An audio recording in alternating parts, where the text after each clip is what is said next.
Kwenye isogele tu Mike, wala hakuna shida. Tunatamani tupate kitu kizuri sana kutoka kwako leo. Haina shida, haina shida, nashukuru. Ndio. Kwanza utuambie pengine wachezaji wengi sana ambao wamepita katika mikono yako kwa namna moja ama nyingine, kwa maana ya kwamba umekuwa meneja kwa muda mrefu wa baadhi ya wachezaji. Sifa za wachezaji ambao wanapita kwako zinakuaje? Ama pengine unapata usumbufu na nini?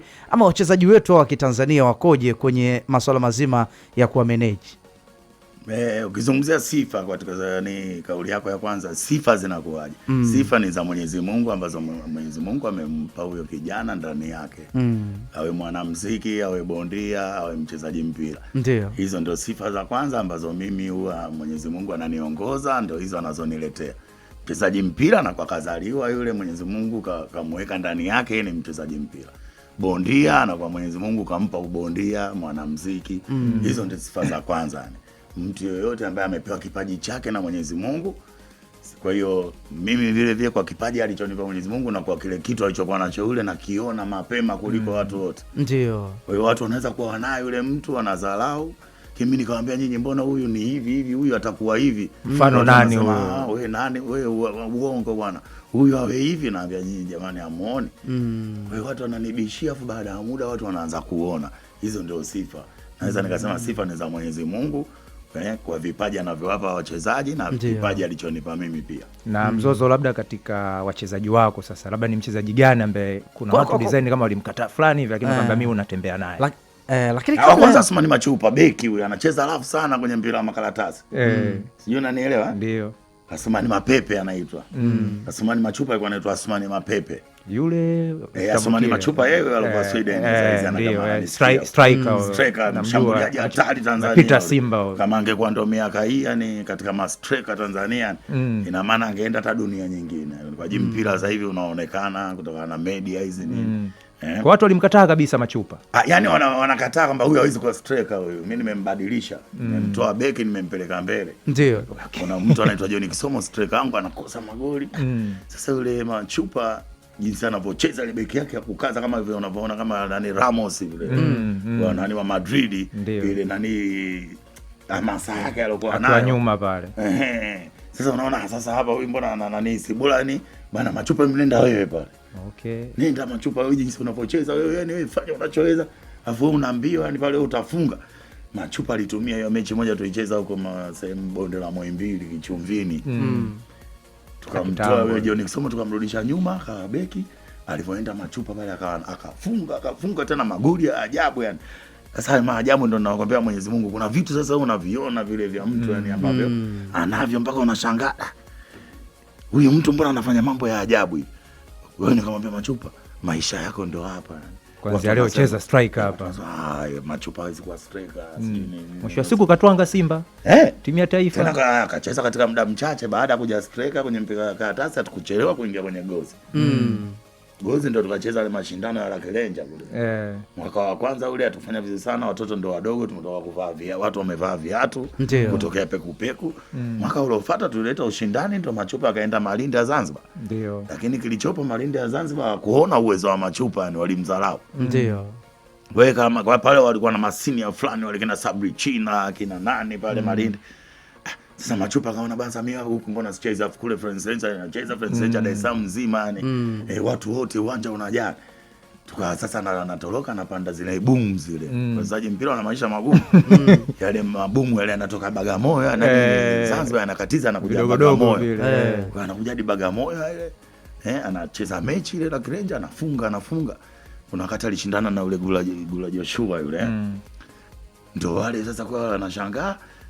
Tukaona kwa nini leo ngoja kuna interview Simba pale uwanja wa Karume. Tukamchangia Machupa. Kuna watu fani lilimwagwa lori la mchanga. France Ranger wale mashabiki wakamwambia yule mwenye nini bwana wewe tubebe yani watu wakabeba ule mchanga wakamnunulia kiatu Machupa. Acha bwana. Nenda kwenye interview yani kwa wakati kocha alikuwa Mwamaja marehemu. Uwanja Karume Simba ndo wanatafuta wachezaji Simba kwenye mgogoro ule wa muhasibu ule. Fulani ndo alibaki yeye ndo kama kiongozi wenzake wote walikufa. Alikuwa anaitwa Fazal sijui Kasim nani kitu kama hiko. Yeye ndo alikabidhiwa timu na serikali maana viongozi wenzao wote walikufa. Umeona? Machupa kwenda pale kwenye interview ya kwanza ile ya kupita. ile kundi la upande wa pili wakaja wakapatana. Sasa ile kundi la upande wa pili wakasema huyu Machupa mkitaka hivyo arudishwe. Machupa karudishwa kwenye usajili wa mara mwisho ulipotangazwa, Machupa akapita. Machupa ambaye ndani ya miaka miwili tu katoka kwenye beki uje kwa striker, lakini mambo anayoyafanya kama ninavyokuambia Mwenyezi Mungu yuko na yeye yani. Ni mambo ya ajabu ambayo kila mtu sasa akija anashangaa. Machupa mechi ya kwanza na Tuku Stars ya kucheza wali draw Simba bila. Mechi ya pili Machupa kafunga. Kuna mechi akafunga goli si nadhani yule Asmani Machepe marehemu yule. Machepe akapasi yeye akakasirika hadi akamkunja yani akahisi labda kama Machupa mdogo hivi. Machupa akawasha moto kwa muda mchache akaenda kucheza huko kwenye profession. Sawa. Na pengine yule ambaye anasikiliza sasa hivi pengine angetamani apate walau baadhi pita kwako. Unaweza ukatutajia hivi? Wachezaji ni wengi, wanawataja wale ambao wameshafanya pia labda mambo makubwa. Ndio. Lakini hapo kuna wakati unajua nawasahau wengine. Kabisa, hiyo ipo. Nifanyaga hivyo na ni mtu mwingine anambia mimi unanisahau sasa hivi. Lakini ni wengi aise kwa ajili mimi baada ya kutoka shule Kigulu Nyembe. Shule huko vivi mambo ya mpira yakanifanyisha unajua niliondolewa shule kwa ajili ya mambo ya mpira yani. Wakati wetu wacheza Kigulu Nyembe inatengisha huko. Nikarudi hivi nikatabidi nimalizie chuo jitegemee, lakini kutokana na ile hamasa ya mpira yani nikaishia form 3. Moja kwa moja nikaingia kwenye mpira. Kutoka huko nyuma ambapo mimi mwenyewe yani nimeingia kwenye mpira. Nilijishangaa ni mimi kipaji changu ni ngumi yani kwenye ngumi hivi kwenye kupigana hivi yani. Nilikuwa ni mtu ambaye watu wote yani wananizungumzia. Na si ndo mzozo huko ulipotokea. Watu wakategemea labda mimi nitakuwa bondia. Ukweli kama ingekuwa ngumi ziko katika utaratibu mzuri toka wakati ule pengine mimi ningetajirika kupitia ngumi. Kwa ajili nilikuwa kuliko meneja. Ni kipaji changu cha ajabu cha ngumi nilichokuwa nazo Mwenyezi Mungu amenipa. Lakini nikaona ngoja niweke sasa hobi yangu mpira. Ndio. Kwa hiyo nikaingia kwenye mpira. Mimi naingia kwenye mpira watu wananicheka wanajua. Okay. Wakati ndo tuna safari za kwenda Ulaya zile. Wenzangu wakati unaenda Ulaya visa una ile lakini mimi watu wananifuata mimi ndo nafanya mipango passport nini. Watu wanaenda Ulaya lakini watu mbona wewe uende naambia hapana. Ndio. Mimi wewe bwana hao watoto wadogo achana nao. Ndio. Mzozo miongoni mwa wachezaji wako ni Shuaboy. Ni kweli. Na Shuaboy sasa hivi hapati nafasi katika kikosi cha Yanga. Wewe kama mtu wake wa karibu una feel vipi na huo unazungumza naye vipi kuhakikisha kwamba unamtengeneza kisaikolojia? Sawa ni mchezaji mkongwe mzoefu, lakini wewe ni kama baba kwake. Unajua hata kocha wazungu ni wababaishaji. Makocha wazungu pia ni wababaisha. Mimi nimefanya kazi na makocha wengi yani kwa mfano nimefanya kazi na Ita Amori na Azam hiyo.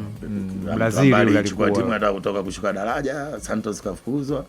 Ita maka hiyo kwa timu hajashuka daraja mwaka wa 3, mwaka ulofuata ikashika nafasi ya 3. Ina maana Ita angeendelea kuwepo Azam.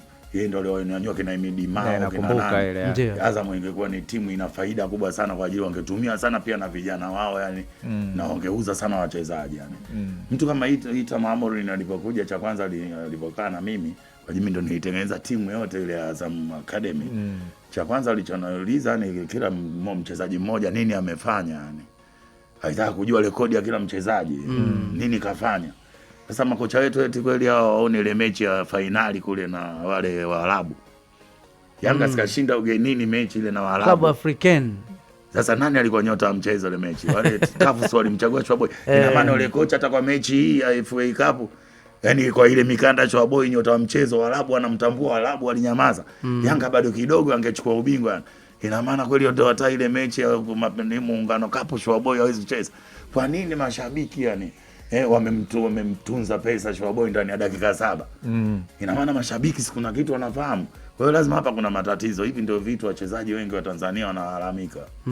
Na mimi kama Mtanzania mzalendo lazima niwazungumzie wa Tanzania. Mpira tumeupatia shida lakini wanaofaidika ujue ni watu wengine.